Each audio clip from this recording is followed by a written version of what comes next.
Assalamualaikum warahmatullahi wabarakatuh. Perkenalkan, nama saya Priyandriadi. Jangan lupa like and subscribe kalau bermanfaat. Kalau nggak bermanfaat buat kalian, nggak usah di subscribe.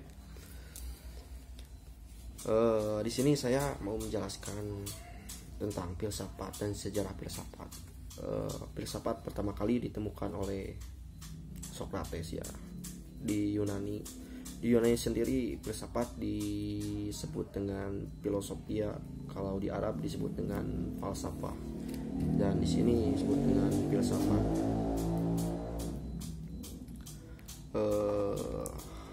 Filsafat itu sendiri sebetulnya bisa disebut bukan ilmu, juga bisa disebut dengan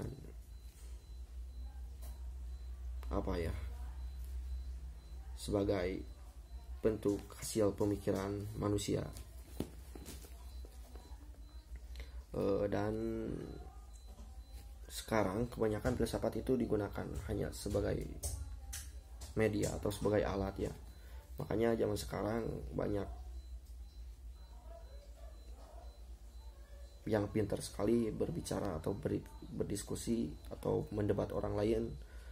Karena ini kebanyakan mereka belajar filsafat itu digunakan hanya untuk sebagai alatnya saja. Padahal sebetulnya filsafat itu untuk mencari hakikat hidupnya menurut pandangan individu masing-masing.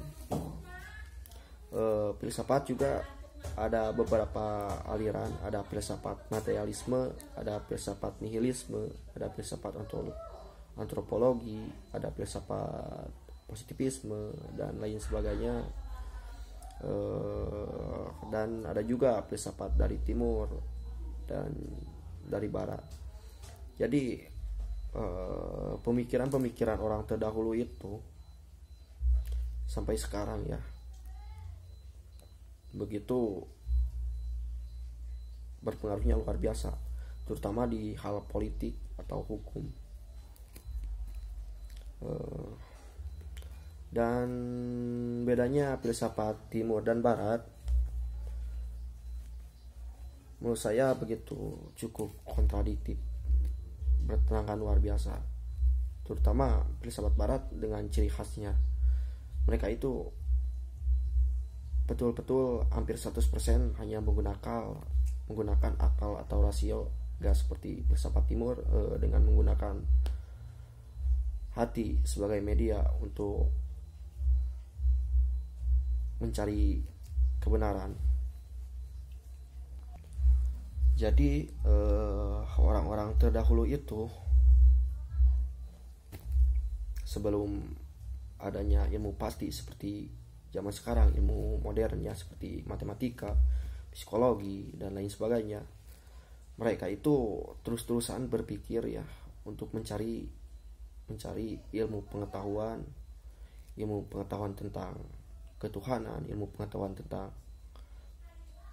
politik, ilmu pengetahuan tentang keadilan dan lain sebagainya. Mereka itu terus-terusan berpikir, dan pada akhirnya mereka menemukan makna-makna yang menurut mereka itu benar gitu. Dan ada orang yang bertanya kepada saya bahwa mempelajari filsafat itu berbahaya, bisa membawa ke orang tidak percaya lagi kepada Tuhan.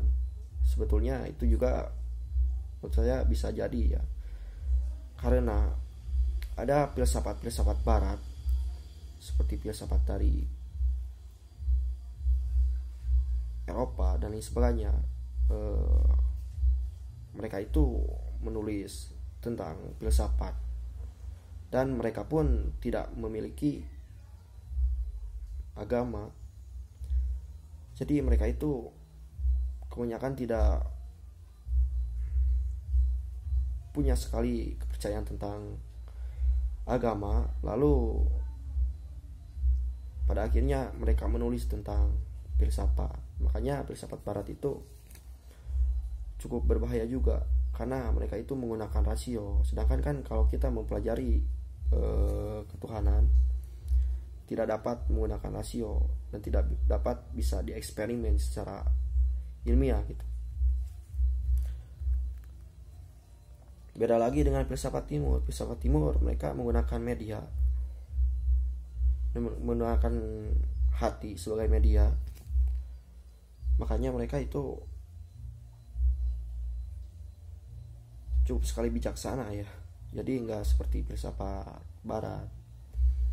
Namun keuntungannya mempelajari filsafat barat yaitu logika kita bisa begitu tajam ya.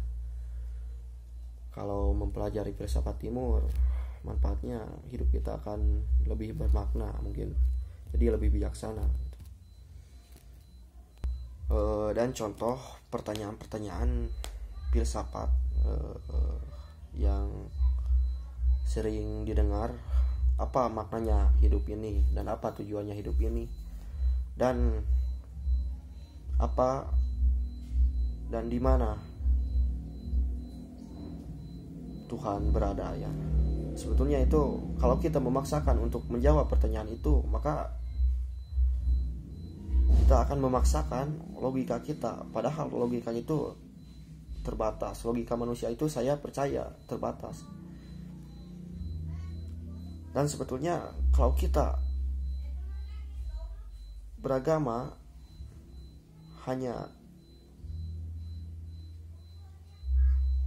menggunakan akal saja, berarti itu bukan beragama ya. Itu ideologi kalau begitu. Dan kesimpulannya adalah mempelajari filsafat itu boleh-boleh saja, tapi filsafat yang bagaimana dulu gitu. Semoga bermanfaat obrolan saya ini. Wassalamualaikum warahmatullahi wabarakatuh.